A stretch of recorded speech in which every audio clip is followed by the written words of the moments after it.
여러분 안녕하십니까. 부동산학개론 한동균입니다. 자, 이번 시간은 감정평가의 절차에 대한 내용입니다. 여러분 교재 328페이지인데 자, 여러분 이 감정평가의 절차, 이 감정평가 활동의 출발점이 바로 이 기본적 사항의 확정이죠.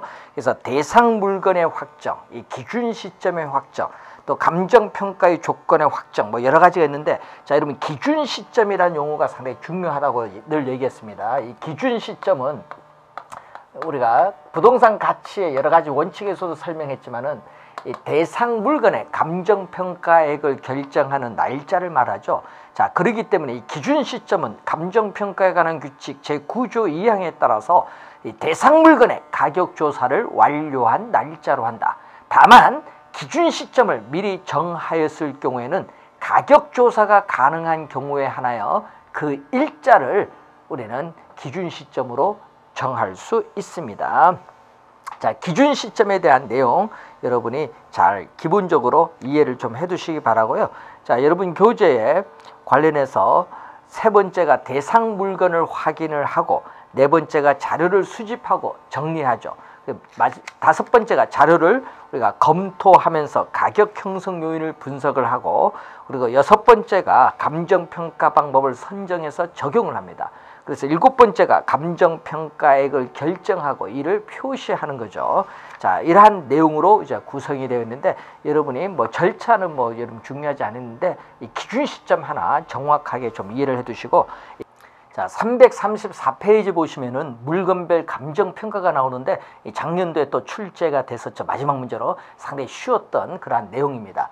자, 이 토지 14조를 보면은 감정평가업자는 토지를 감정평가할 때에 공시지가 기준법을 적용하여야 한다.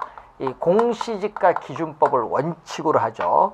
자, 이 건물이라든지, 자, 15조는 건물이죠. 감정평가업자는 건물을 감정평가할 때 뭐를 원가법을 적용해야 된다. 원가법이 주된 방법으로 우리가 원칙이 됩니다. 자, 이 건물이라든지, 자, 그리고 항공기, 이 건설기계, 이것도 우리는 원가법을 적용을 하죠. 특히 이 원가법, 건물을 주의 좀 해두시고, 주의해야 될 것은 여기에 자동차가 들어가지 않는다는 거. 예? 자동차는 거래 사례 비교법을 적용을 합니다. 이 자동차는 거래 사례 비교법을 적용하죠. 자, 그리고 동산, 과수원, 이런 것은 거래 사례 비교법을 적용하는 경우입니다.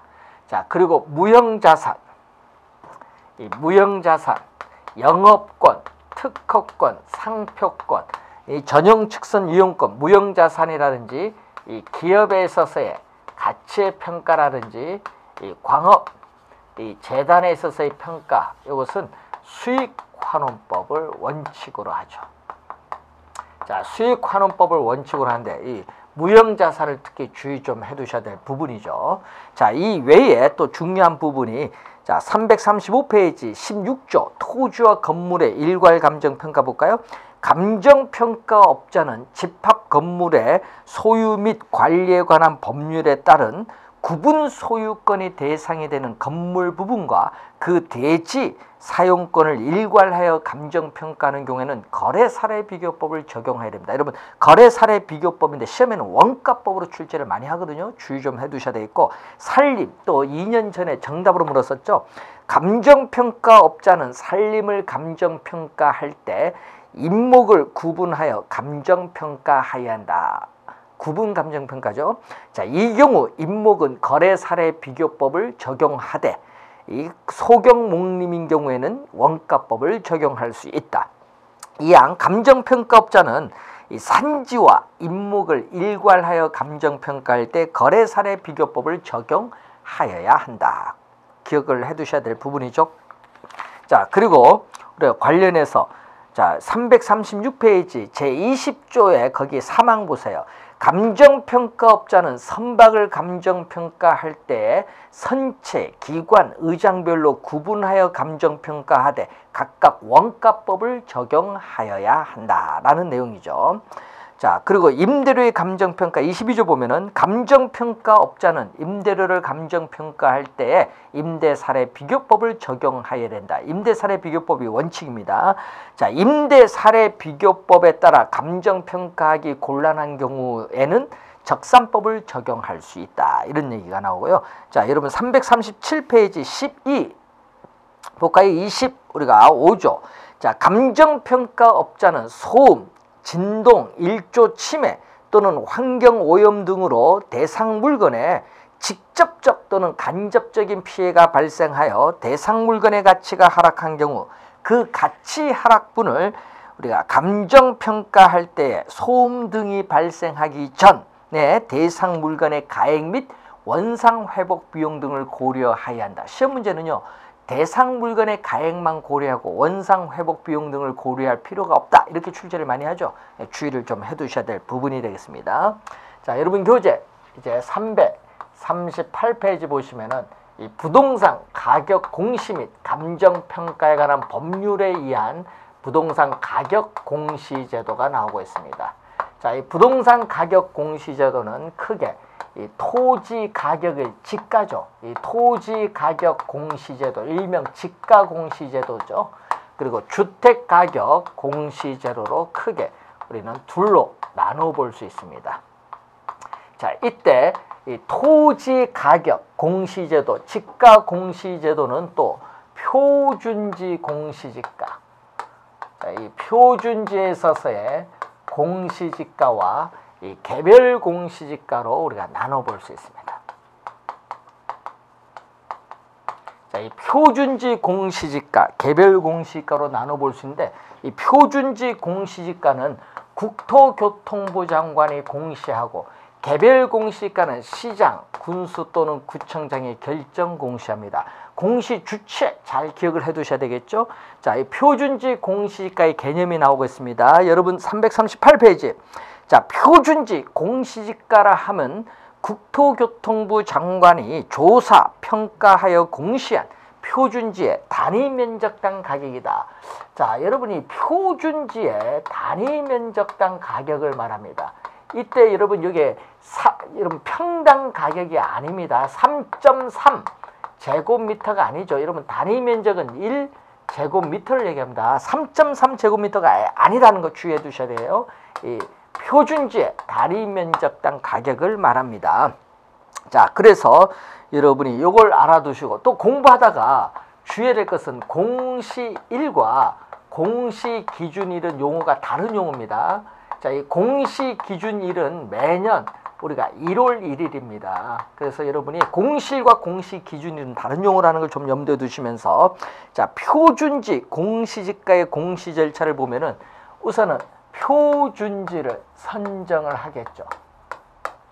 자, 이 표준지를 선정을 해서 이 표준지 선정 조사 그리고 지역 분석 및 표준지의 가격을 우리가 또 평가를 하죠. 그래서 이 표준지를 우리가 선정 조사를 할 거 아니에요. 조사 그리고 지역 분석 및 이 표준지에 있어서의 우리가 가격을 우리가 평가를 하는데 문제는 이 표준지에 있어서 조사 평가를 먼저 합니다. 이 선정해서 조사 평가를 하고 그 다음에 중앙부동산평가위원회 심의입니다. 조사 평가가 먼저 심의는 나중입니다. 이 중앙부동산 이 평가위원회에 있어서의 심의는 나중, 조사 평가가 먼저.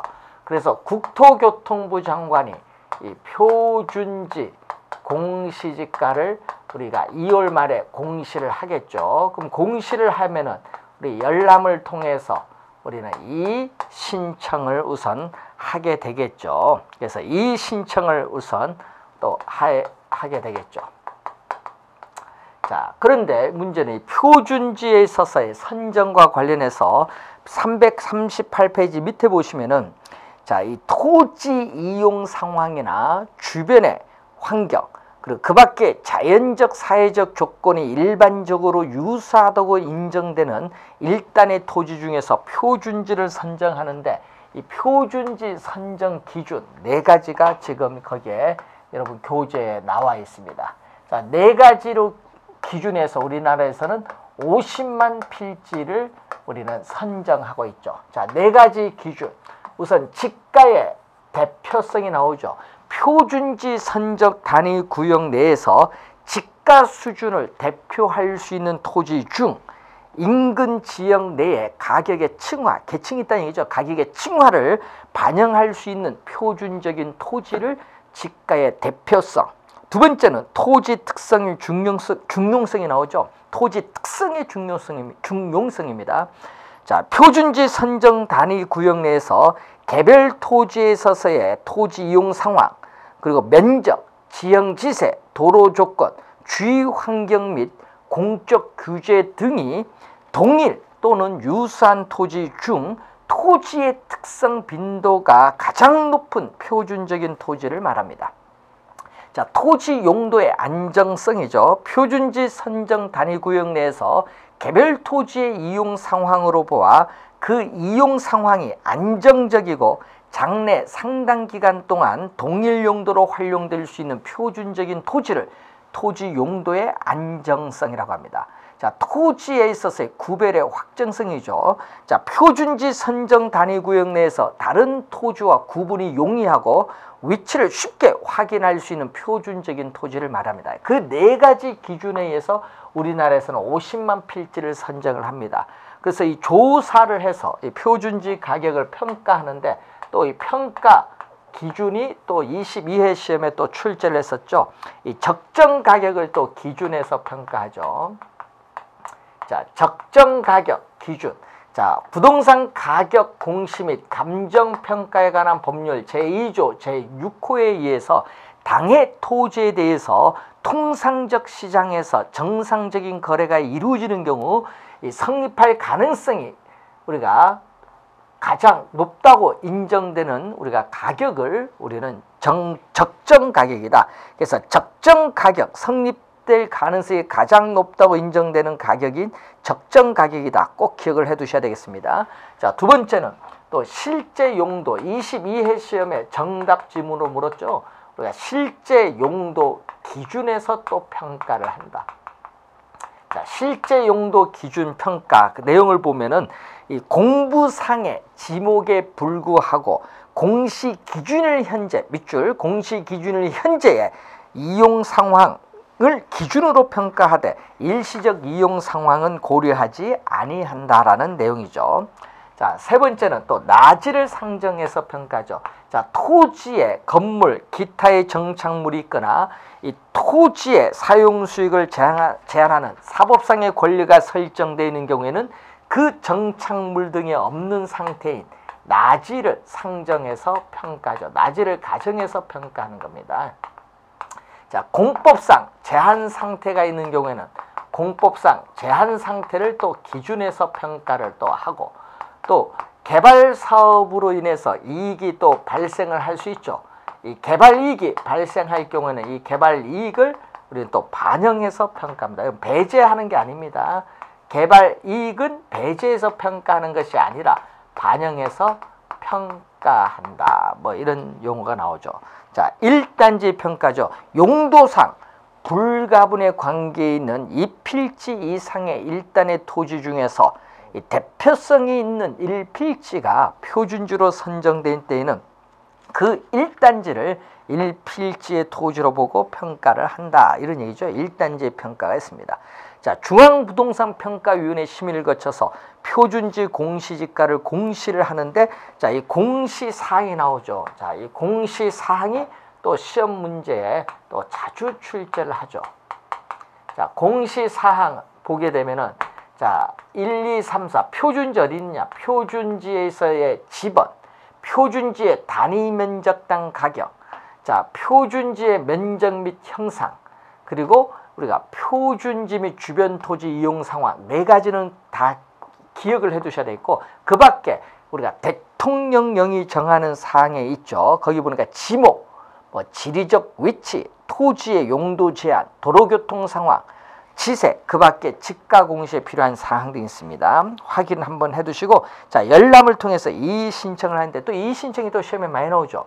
자, 이의 신청은 우리가 공시일이죠. 자, 표준지 공시지가는 국토교통부 장관에게 이의 신청을 했는데 공시일부터 며칠? 30일 이내. 여러분 2년 전에 이걸 60일로 출제했었죠. 30일 이내에 이 신청을 국토교통부 장관의 서면으로 우리는 또 신청을 합니다.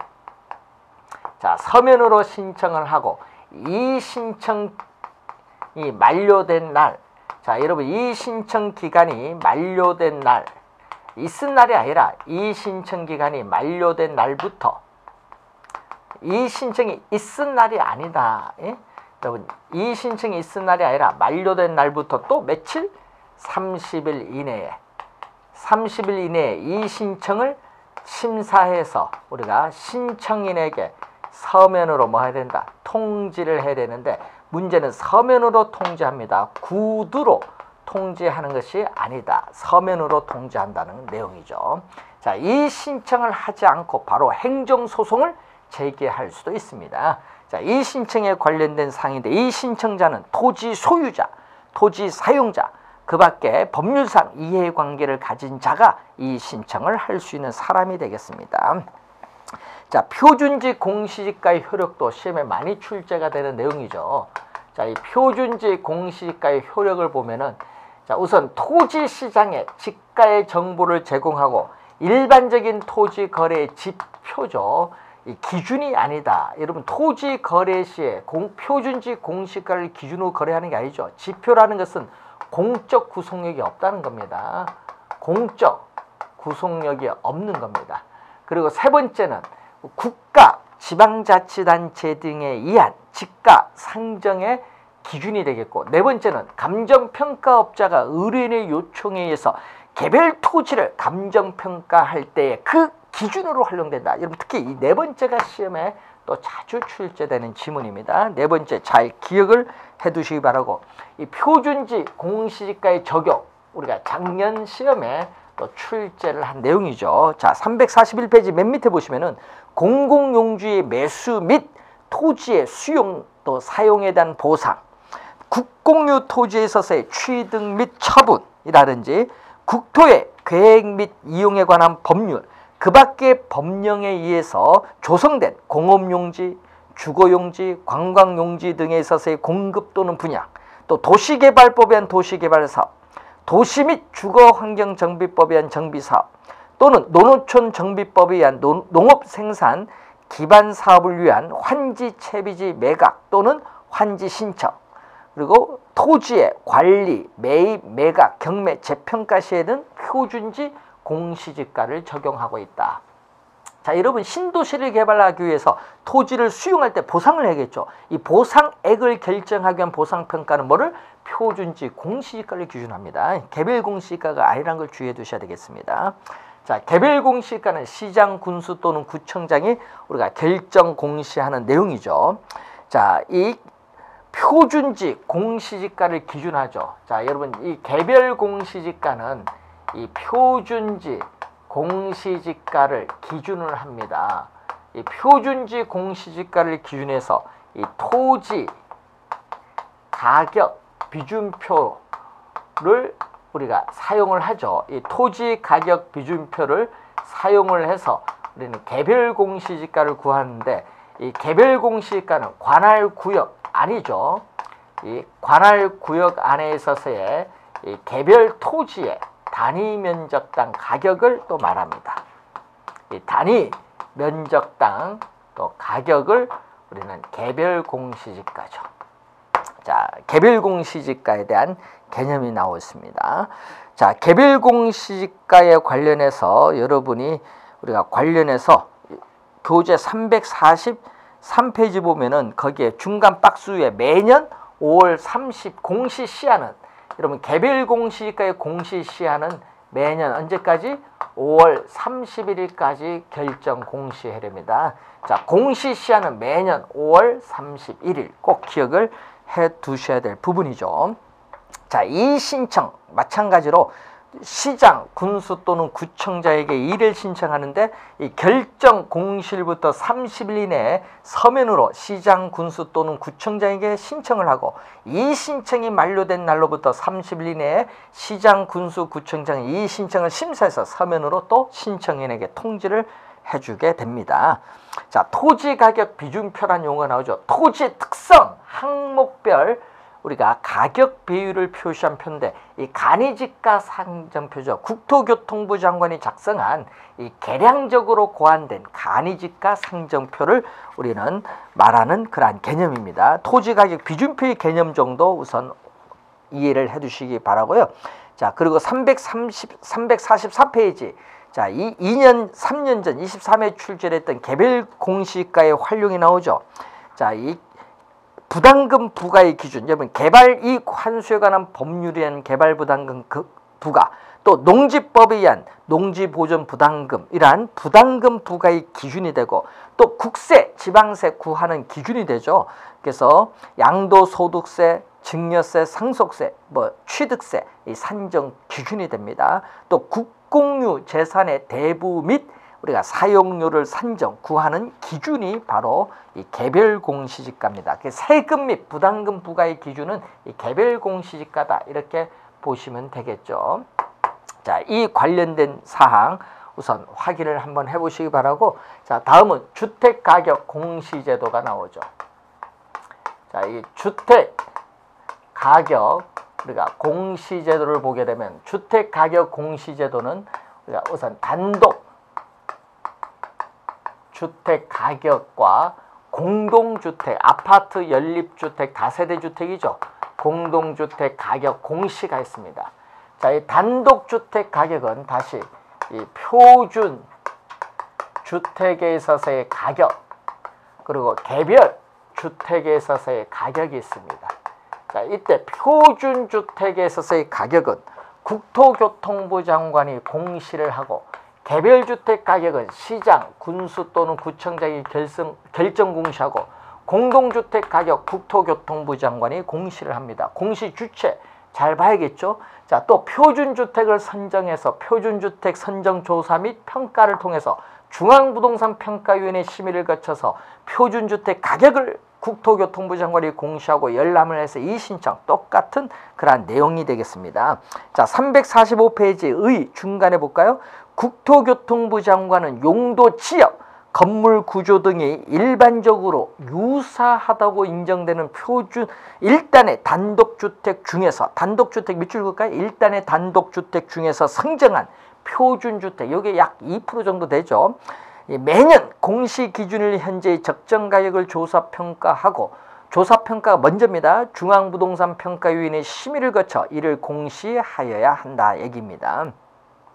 자, 이 표준주택 우리가 거기에 보시면은 이 국가, 지방자치단체 등의 기관이 행정 목적으로 이 개별주택 가격을 산정하는 경우에 그 기준으로 적용하기 위한 거죠. 표준주택 가격의 활용이 나오는데 시험에 요거 자주 출제가 되고 있는 내용이죠. 작년에 또 정답으로 또 물었습니다. 좀 주의 좀 해두셔야 될 부분이 되겠고요. 자, 여러분 교재 표준주택의 평가의 기준이 나오죠. 자, 346페이지에 이 표준주택에 있어서의 평가의 기준. 자, 이 표준주택 가격에 있어서 우리가 이 공시사항, 표준주택 가격에 우선 공시사항이 나오는데 요것도 시험에 많이 출제하죠. 표준주택 어디냐 지번, 표준주택에 있어서의 가격, 표준주택의 대지 면적 및 형상, 그리고 표준주택의 용도, 구조, 영면적 및 사용 승인일, 임시 사용 승인일도 포함하죠. 그 외에 대통령령이 정하는 상으로서 지목, 지리적 위치, 용도의 제한, 도로교통 상황 등이 있습니다. 자, 표준주택 가격의 활용 잘 알아두셔야 되겠죠. 또 시험에 자주 출제되는 부분이고요. 자, 개별주택 가격 공시인데 기억 볼까요? 시장, 군수 또는 구청장은 시군구 부동산평가위원회 심의를 거쳐 매년 표준주택 가격의 공시 기준을 현재 관할구역 안의 개별주택 가격을 결정 공시하고 이를 관계 행정기관 등에 제공하여야 한다. 자, 시험에 많이 나오는 질문이죠. 주의해 두시고, 다만 표준주택으로 선정된 단독주택 또 국세 또는 지방세의 부과 대상이 아닌 단독주택, 그 밖에 국토교통부 장관이 정하는 단독주택에 대하여는 개별주택 가격을 결정 공시하지 아니할 수 있다. 이 경우 표준주택으로 선정된 주택에 대하여는 당해 표준주택 가격을 개별주택 가격으로 본다. 이 지문 시험에 많이 출제가 되고 있습니다. 잘 확인을 해 두시면 되겠고요. 자, 그러면은 이 개별주택 가격과 관련해서 여러분 교재에 우리가 348페이지에 우선 보시면은 거기에 위에서 5번째, 이게 또 시험에 2번 정도 출제했었죠. 시장, 군수 또는 구청장이 개별주택 가격을 결정 공시하는 경우에는 당해 주택과 유사한 이용가치를 지닌다고 인정되는 표준주택 가격을 기준으로 주택가격 비준표를 사용해서 구한다. 그래서 여기서는 우리가 개별공시가는 토지가격 비준표인데 여기는 주택가격 비준표를 우리가 사용을 해서 뭐를 구하죠? 개별주택 가격을 구한다. 이런 얘기겠죠. 자, 그리고 공시는 개별주택 가격과 공동주택 가격은 공시 시한이 매년 4월 30일까지입니다. 공시 시한. 매년 4월 30일까지라는 걸 꼭 기억을 해 두셔야 될 부분이 되겠죠. 자, 그리고 이 신청은 또 똑같습니다. 표준주택 가격은 국토교통부 장관에게, 개별주택 가격은 시장, 군수 또는 구청장에게, 공동주택 가격은 국토교통부 장관에 이 신청을 하는데 공시일부터 30일 이내에 이 신청을 우리가 서면으로 신청하고, 그리고 이 신청이 만료된 날로부터 30일 이내에 이 신청을 심사하여 신청인에게 서면으로 통지하는 건 똑같습니다. 자, 주체가 누구에게 이 신청하느냐, 그것만 잘 확인해 두시면 되겠고, 자, 또 시험 문제, 이 개별주택 및 공동주택 가격의 활용이 또 시험에 많이 나오죠. 자, 주택시장의 가격 정보를 제공하고, 또 국가, 지방자치단체 등의 기관이 우리가 과세 등의 업무, 밑줄, 과세 등의 업무와 관련하여 주택 가격을 구하는 경우에 우리가 기준으로 활용될 수 있다. 여러분이 이 개별주택 및 공동주택 가격의 활용이 또 시험에 자주 출제가 되는 내용입니다. 잘 확인 또 해두셔야 될 부분이 되겠습니다. 자, 그 다음에 349페이지에 공동주택 가격이 나오죠. 1번 볼까요? 의에 국토교통부 장관은 공동주택에 대하여 매년 공시 기준을 현재 적정 가격을 조사, 산정하고 중앙부동산평가위원회 심의를 거쳐 이를 공시해야 된다. 다만 대통령령이 정하는 바에 따라서 국세청장이 국토교통부 장관과 협의하여 공동주택 가격을 별도로 결정 고시하는 경우에는 제외한다. 자, 그래서 어떤 경우 아파트 165제곱미터 이상 밑줄, 초과가 아닙니다. 이상의 연립주택에 대해서는 이 기준시가를 결정 고시할 수 있어요. 자, 그런 경우를 우선 염두에 두시고 6번에 보세요. 국토교통부 장관은 공시 기준일 이후에, 공시 기준일 1월 1일이죠. 1월 1일 이후에 토지 분할 합병이나 건물의 신축 등이 발생한 경우에는 주의해야 됩니다. 대통령령이 정하는 날입니다. 대통령령이 정하는 날을 기준으로 하여 공동주택 가격을 결정 공시하여야 한다라는 그러한 내용에 대해서 우리가 살펴본 내용이 되겠습니다. 자, 그리고 이 공동주택은 전국의 모든 공동주택을 한국감정원에서 전수조사를 합니다. 전수조사한다는 걸 염두에 두시고 350페이지에 공동주택 가격의 공시 내용을 보면은 공동주택 어디 있느냐, 지번, 명칭, 롯데 캐슬, 명칭, 동호수, 그리고 공동주택 가격, 공동주택의 면적, 그 밖에 공동주택 가격 공시의 사항에 필요한 사항이 있습니다. 자, 우선은 이 개별주택 가격 및 공동주택 가격 활용 시험에 자주 나온다고 기억해 두시고 공시시한은 매년 4월 30일이다. 자, 이 정도 내용을 정리하면은 우리가 부동산 가격 공시제도는 우리가 충분히 우리가 시험에 맞출 수 있는데, 자, 시험에 우선 작년에는 이상하게 3문제나 출제했는데 매년 한 문제 출제를 하다가 한번 2문제 출제한 적도 있었지만 3문제 작년에 또 출제를 했었습니다. 상당히 중요한 부분이죠. 그래서 마지막 부동산 가격 공시제도 원래 중요하니까 또 잘 정리하셔서 들어가셔야 되겠습니다. 자, 이렇게 해서 여러분 부동산 학개론의 모든 부분을 정석 테마 40으로 해서 시험에 반드시 출제되고 있는 부분, 예상되는 부분이죠. 이 부분을 중심으로 강의를 진행하였습니다. 여러분들은요, 이 강의를 한번 들어서 이해된다면 여러분 천재입니다. 저들도 여러분 대학교에서 강의하다 보면 학생들이 이해를 잘 못하는데, 예? 그럼 여러분, 우리가 나이 드신 분도 있고 학생도 10대부터 여러분 60대 이상까지 많이 듣는 부분인데 주가 30대 40대가 많이 듣고 있죠. 그러다 보니까 그 분들이 우리 중개사 시험의 한 50% 이상을 차지하고 있는데 그 분들을 우리가 중심으로 이해가 될 수 있는 강의를 진행했고요. 또 시험 문제 가장 어떻게 돼요? 많이 맞출 수 있는 부분인데 정석 테마 40입니다. 여기서 여러분들이 하나 이해를 하셔야 될 것은 공인중개사 시험의 부동산 학개론은 이 40 테마를 다 공부를 해서 시험장에 간다 하면요, 여러분 큰일 납니다. 70점만 맞아서 민법이 아무리 어려워도 50점 맞는다 생각을 하고 개론 70점을 맞는다 이렇게 생각을 하셔야죠. 그래서 40개를 다 공부하기보다는 그 중에서 여러분이 자신 있는 부분 28개를 잘 채택을 해서 그 부분을 집중적으로 공략하는 방법이 상당히 중요합니다. 12문제는요, 여러분이 계산 문제도 포함되겠죠? 수식도 많은 게 있겠죠? 그럼 여러분 자기 지식을 가지고 난 도저히 소화를 못할 수 있는 부분이 있습니다. 그 부분은 과감히 공부하지 않으시면 돼요. 틀리면 되죠. 12문제 틀렸다고 해서 70점 맞는다고 해서 떨어지는 게 아닙니다. 그래서 여러분 12문제 포기해도요, 여러분이 나중에 그 문제에서 3-4문제 맞출 수 있는 방법이 있어요. 그것은 여러분이 문제풀이 시간에 문제를 풀면서 어떻게 했을 때 이 문제의 정답은 몇 번으로 가느냐, 그 풀이 방법과 찍는 방법, 뭐 이런 거, 여러분 계산 문제 여러분이 잘 안 됐을 때 찍을 수 있어야 되는데 그 방법이라든지 답안 배열이 어떻게 하느냐, 이런 내용들을 우리는 출제위원들의 우리가 성향을 토대로 해서 그 부분을 문제풀이 시간에 집중적으로 강의를 해서 여러분의 합격에 도움이 되도록 하겠습니다. 여러분 지금까지 듣는 강의 듣는다고 수고 많으셨습니다. 여러분의 합격을 기원드리겠습니다. 감사합니다.